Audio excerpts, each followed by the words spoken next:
Magandang araw, Batangas. Ito pong muli ang inyong lingkod, Letty Chua, para po sa Luntiang Lungsod ng Batangas. Andito po tayo ngayon sa Barangay Dalig.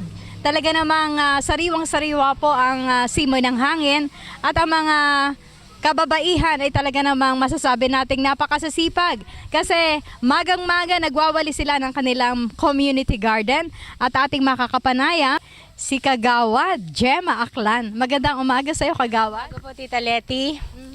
Kumusta ang araw ngayong araw ng linggo? Okay naman po at nagpapasalamat po kami dahil may magandang sinag ng araw. Dahil kahapon po isaksakan ng lakas ng ulan kaya sagana po sa dahon ng nagliparan. Ano, talaga hasaksakan ha?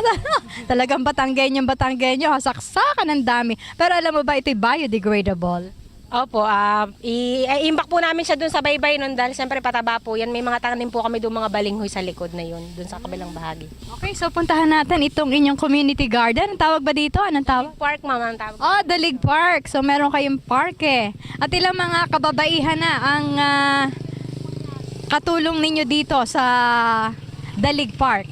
Ma'am, ang aming pong member ng kababayan ay nasa 132. Siguro po may mga additional pa doon, hindi pa ako gaanong updated. Pero yung iba po, syempre naunawaan ko yung mga indigent family na kailangan nilang kumayod kahit araw ng Sabado at Linggo, kaya hindi po namin lahat sila nakakasama. Pero halos kalahati po ay nakikipagtulungan sa pag-ano dito at katulong din po namin dito yung may bahay ng ating Pangulo na si Ginang Yoli Maderaso. So makikita natin si Ma'am Yoli at si Pangulo. Meron lang po silang nilalakad ngayon. Si Pangulo po nandyan po. So, tingnan natin itong kubo. Anong balak nyo dito? Mag-interview nga tayo ng isang kababaihan. Ma'am, ayan. Medyo sinampayan ninyo ng inyong mga jacket. Ma'am, harap po kayo sa camera. Talaga namang sariwang-sariwa ang inyong pawis. Nawawala ang kolesterol. Magandang umaga po, pangalan. Ako po si Imelda Papin? Papeng.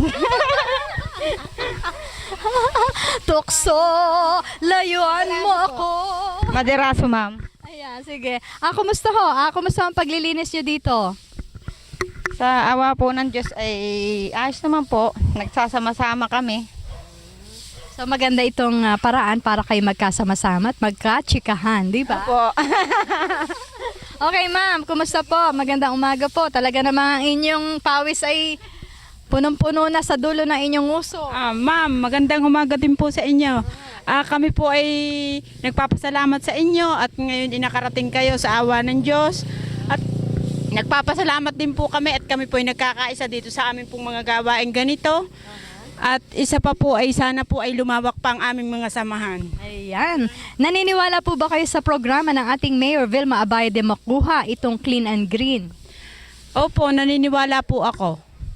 Bakit? Ba't ka naniniwala? Ano ang kagandahan na idinudulot sa barangay?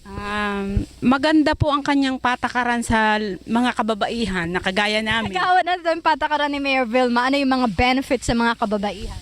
So, ako po bilang pinuno ng kababayan dito sa ating barangay, sa pakikipag-ugnayan po ng DSWD na alam ko po na pinangungunahan niyo ng ating kagalang-galang na Mayora. So, natutulungan ko po ang ating mga kababaihan na magkaroon ng mga training na katulad din po ng sa OCBAS na para sila magkaroon ng livelihood na pakikinabangan nila. At saka ngayon po na ito naman pong paglilinis na ito hindi para lang sa aming mga kababaihan, kundi para sa kapakanan ng buong nasasakupan dahil ang kalinisan, kalusugan na rin at pangangalaga sa ating buhay. Well said! Teka, punta muna tayo dito sa puno.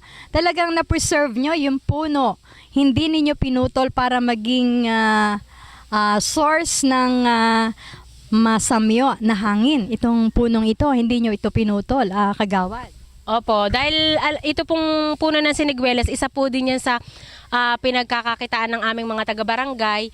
At ito po kapag namumunga sa season niya, ito po marami din ang nararating at alam ko nakakarating din ito ng ibang lugar na pinapangalan.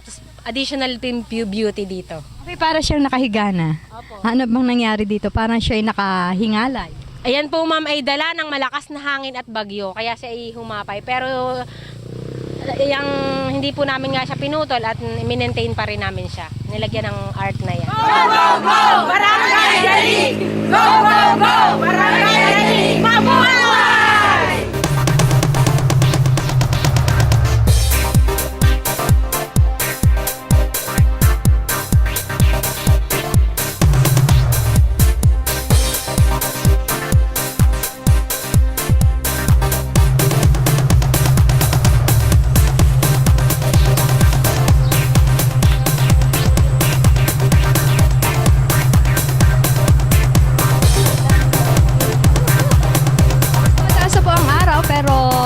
maganda pa rin po ang pakiramdam. Kasi dito po sa Barangay Dalig talagang masasabi natin na luntian. Luntian po ang barangay na ito dito po sa lungsod ng Batangas. Kung makikita natin, tayo po ay nasa gulayan ng barangay.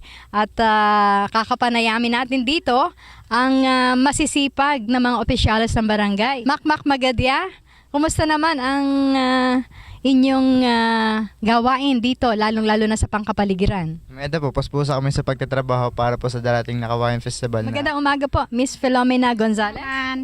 Okay. So ano po, kumusta po ang araw natin? Ngayon po ay araw ng linggo. Ayos naman po ngayon. Maaga kaming lumabas ng bayan at naglinis at nagwalis ng mga sa tabi ng daan. Dito pati sa gulayan. Nagtanggal ng mga dumi. Kaya lang medyo madaling lumago yung mga damot na ulan ng naulan. Opo, ayos So na. saan po kayo kumuha ng seedlings dito? Hiningi po namin yan sa Ukbas nung last month pa. Tapos tinanim namin dito kasama ko yung asawa ng Pangulo. Nagsama-sama kami dito naggawa ng garden, yan, tinanim namin. Kaya lang yung medyo naulan na, pumangin dami ng mga damo. Okay lang po. Ano-ano yung mga tanim dito? Yung nakikita natin doon sa dulo? Kadyos, mga okra, ito kalabasa, talong, sitaw, pechay, labanos, may din pong mga kalabasa, ito ano tawag, patola, papaya, papaya. May ginawa pa kayong balag, ano ho? May balag. May pipino pa, ano ho? May pipino, ma'am. Ito patola, yan, may bunga-bunga ng... So bali nakapag-harvest na kayo? Opo, ma'am. Dali po yung mga ibang na-harvest, pag may mga palinis, di ginagamit namin pang gulaye, pampakain sa mga naglilinis.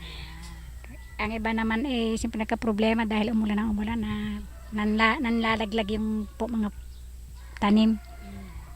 Okay. So tingnan nga natin itong parang bagi na ito. Ayan, oh, gumagapang. Ito ba ang sitaw? Sitaw, yan. Pag lumago na siya, di Tita Wam, tingnan nga natin ang sitaw. Oh, Tita Wam. Kaya po tayo medyo maganda-ganda ng kaunti. Tayo po yung minake-upan ni Tita Wam. Luntian ang ganda mo. Okay, so ano ito? Sitaw yan. Gumagapang ba talaga ang sitaw? Oo, patas na patas yan, pero may season siya. Pag nakapagbunga siya ng marami na, medyo malulungkot siya, dapat patanggalin natin. Maalam ka rin palang magtani? Tama ko Green-minded, green thumb, syempre, alam mo naman ako. No? Okay, baka kung saan mapunta ang ating usapan. Si Hala. Okay. Magandang umaga, Konsihala. Magandang umaga po sa inyo. Pangalan nga po ulit. Ako po si Konsehal Lucy Villena. Okay. So ano po yung hinahawakan nyo dito sa barangay? Bali, ako po ang pinaka-chairman ng Clean and Green. Bali, ang akin pong hinahawakan purok ay yung pong purok 7 na kung saan po ay doon kami nagsimula ng pagbabakod ng kawayan. Ito yung sinasabi ni SK na Kawayan Festival. Ito po. Bali, sa pamamagitan po ng aming sama-samang pagtutulungan, kami po ay nakapag-umpisa ng aming pagbabakod doon sa purok 7 at marami naman pong tumutulong na kabataan. Kasama po niyo si Pangulo sa tabi ng lote po ba ito ni Pangulong Armando Maderazo? Opo, ito po ay kay Pangulong Armando Maderazo. So talagang bukas palad ang kanyang isip para matulungan ang kanyang barangay. Lalong-lalo na dito sa gulayan ng barangay. Opo. Sa pangunguna po ng aming barangay captain, Honorable Armando Maderazo, siya po ay bukas palad na nagbigay ng loteng ito, nagpahiram para po ito ay aming mataniman ng mga halamang gulay. At dito nga po kami nagtutulong-tulong pagka po, lalo na po ang mga youth, ang mga kapitbahay, kami po ay nagtutulong-tulong pag wala pong pasok. Tingnan ninyo ang kamay niyo, oh. Ayan, oh. Ayan, yan ang kamay ng mga masisipag. Di po ba? Opo, talaga po ako po yung nagtitiis sa sikat ng araw para lamang po sumuporta sa aming barangay. At saka po ang aming pong pangula na may bahay po ng aming barangay captain, Honorable Armando Maderazo. Siya po talaga ang nagmi-maintain para po mapaganda ang gulayang ito. Kasama din po ang aming treasurer na si Pilomena Gonzalez. Okay, sabi sa akin ni Pangulo maya-maya sa susunod kasi kapag papakain lang niya ng mga baboy Ayan. So mamaya po makakausap po natin si Pangulong Armando Madarazo ng Barangay Dalig. Magbabalik po ang Lunti ang Lungsod. Kasama pa rin po si Letty Chua at Elmer Zaraspe.